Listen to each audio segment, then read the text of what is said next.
যে হিজড়ারা দেহ বৃত্তি করে বা দেহ ব্যবসা করে বা বাজে কাজ করে রাত বিরাত রাস্তাঘাটে, এই বিষয়গুলো কি আসলে? সেক্স হচ্ছে একটা মনের খোরাক। সেক্স সবার মধ্যেই থাকে, কম আর বেশি। টাকার জন্য করে না শুধু সেক্সের জন্য করে?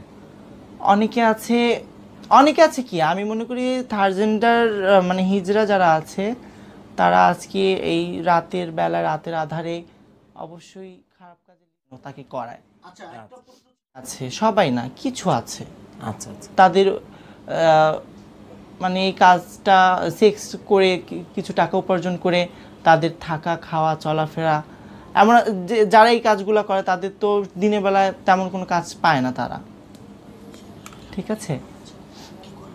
তো তো মনে করেন যে এর জন্য দিনের বেলা ওই কাজগুলো করতে পারে না, এর জন্য তারা রাতের আধারে বনে জঙ্গলে যেয়ে তাদের মানে কি বলবো, আমার বলতে খারাপ লাগে যে তারা আজকে এই কাজে লিপ্ত হয় এই কারণে যে চারটে ডাল ভাত খেয়ে থাকার জন্য।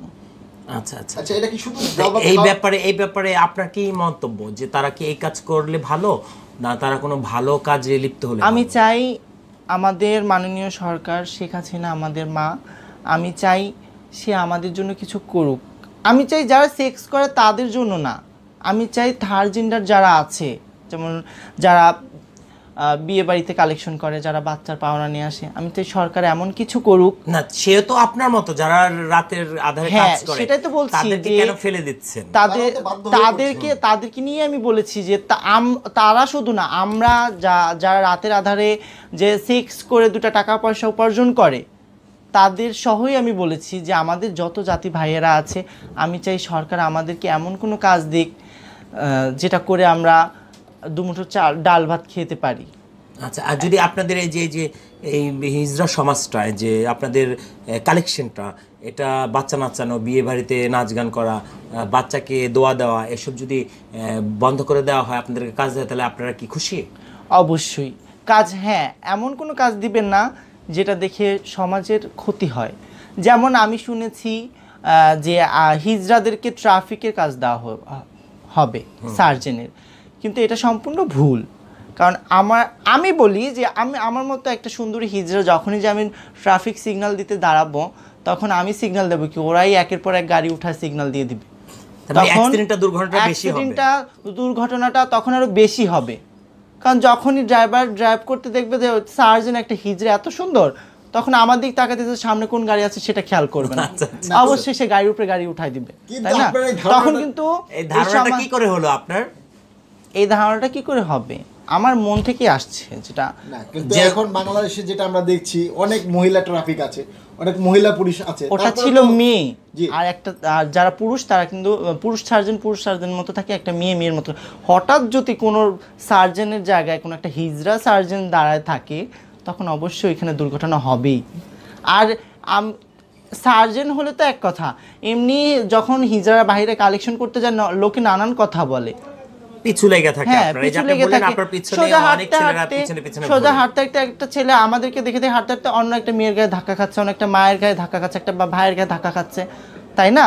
আর যদি কেউ ড্রেনে পড়ে যাচ্ছে, কেউ বা মানে একটা দুর্ঘটনা ঘটতেই আছে, কেউ বা গাড়ির তলে পড়তেছে, এমনও আছে যে হিজড়াদেরকে দেখতে দেখতে গাড়ির তলে পড়ে গেছে। শুনেছেন বিধায়।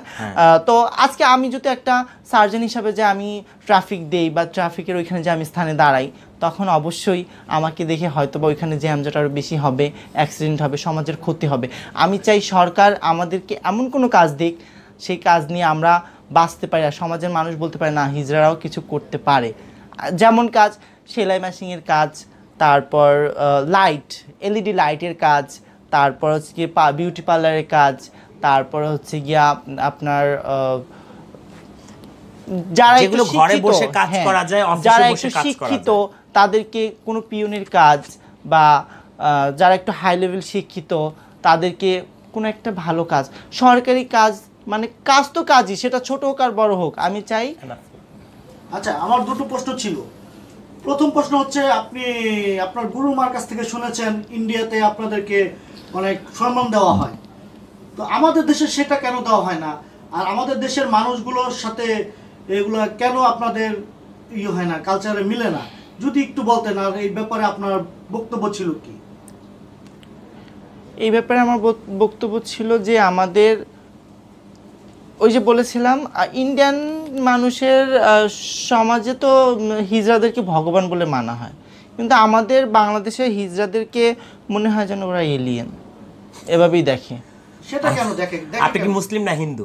আমি অবশ্যই মুসলিম। আচ্ছা আচ্ছা। তাই না? নামাজ পড়া হয়? হ্যাঁ, নামাজ পড়া হয় মাঝে মাঝে। কোরআন শরীফ শেখা হয়েছে? না, সেটা শেখা হয়নি।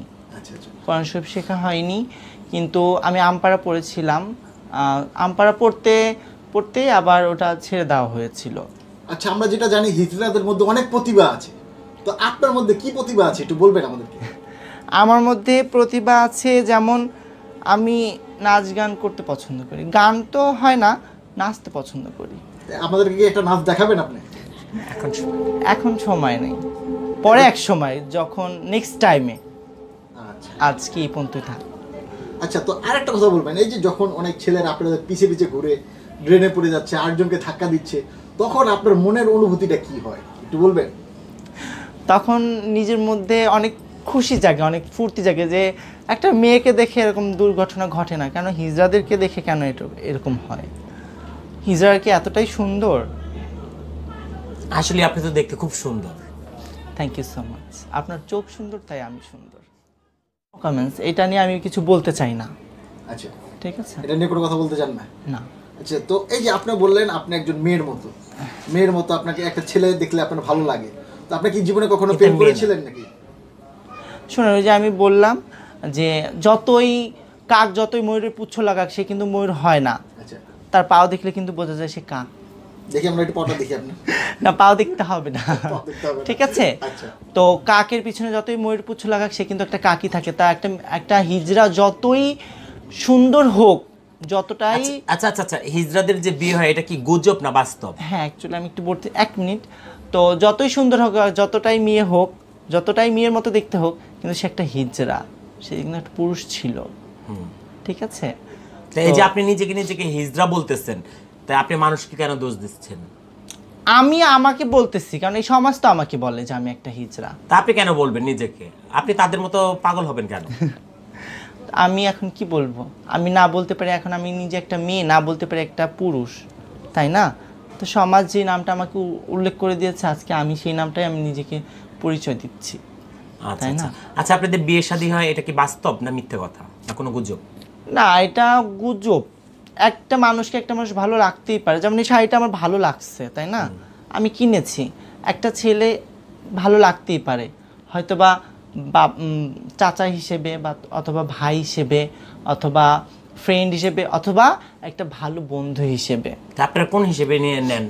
একটা যাকে বেশি ভালো লাগে, বন্ধু হিসেবে না হাজবেন্ড? হ্যাঁ, আমি চাই, আমি মনে করি একটা ভালো বন্ধু হিসেবে। আচ্ছা ঠিক আছে? আচ্ছা, আমরা যেটা শুনেছি যে অনেক ছেলেরাই আপনাদের কাছে আসে, আপনাদের রূপে আকৃষ্ট হয়ে কিছুদিন আপনাদের সাথে সম্পর্ক রাখে, তারপরে আপনাদেরকে ফেলে থুয়ে চলে যায়। এটা আপনার কি জীবনে এরকম কোনো কাহিনী ঘটছে? আমার জীবনে এরকম কোনো কাহিনী ঘটে না, কারণ আমি যখন কালেকশনে বের হই, তো আমাকে দেখে অনেক ছেলে ক্রাশ খায়। হ্যাঁ, এটাও সত্য যে আমি অনেক ছেলেকে দেখি আমার অনেক ভালো লাগে, কিন্তু ভালো লাগলে কি হবে? যখনই ছেলেটার কাছে যাই বলবো ভাইয়া আপনি কেমন আছেন, তখনই ছেলেটা ঘুরে অন্যদিকে চলে যাবে। হিজড়ার সাথে কি কথা বলবো, তাই না? কিন্তু অনেক ছেলে আছে যে হিজড়াদের প্রতি অনেক ক্রাশ খায়। যেমন আমি যখন কালেকশনে যাই, আমাকে দেখে অনেক ছেলে, যতক্ষণ আমি মহল্লার মধ্যে ঘোরাঘুরি করি, ততক্ষণ আমার পিছু পিছু ঘোরে, যতক্ষণ আমি বাসায় না আসি ততক্ষণ আমার পিছু পিছু থাকে। আমি যখন বাসায় আসি তখন আমার বাসা পর্যন্ত চলে আসে। ঠিক আছে? একজন বয়ফ্রেন্ডের মতো নাকি? বয়ফ্রেন্ড মতো যখন মনে করেন একটা ছেলে হেঁটে যাচ্ছে, ছেলে একটা মেয়েকে পছন্দ হয়েছে, যতক্ষণ ওকে প্রপোজ না করতে পারে ততক্ষণ কিন্তু ছেলেটা মেয়ের পিছু ছাড়ে না। তেমনি এমনও ছেলে আছে যে আমাদের মতো থার্ড জেন্ডারদের পছন্দ করে, তখন ওর পিছু পিছু, মানে আমাদের পিছু পিছু আসে, কিছু না বলা পর্যন্ত আমাদের কি টার্গেট করে থাকে সব সময়।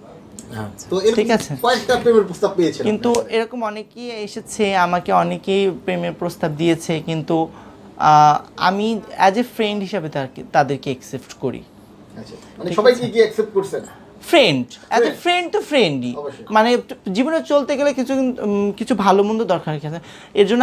আর আপনি আমাদের এর আগে একটা সাক্ষাৎকারে বলেছেন যে একটা ছেলের জন্য একটা মেয়ের জন্ম হয়েছে, একটা হিজরার জন্য একটা ছেলের জন্ম হয়নি। অবশ্যই একটা এই ঘটনাটা ছেলে কি একটা সত্যি? মেয়ের জন্য, আর একটা মেয়ে একটা ছেলের জন্য, আর হিজড়াদের জন্য কেউ না। কেউই নেই। না, তো আপনি আসলে আপনার পাশে থাকার মতো আজীবন কাউকেই পাননি নাকি? আমার একটা ফ্রেন্ড আছে, অবশ্যই পেয়েছি। ও খুবই ভালো এবং খুবই আমার অনেক টেক কেয়ার করে।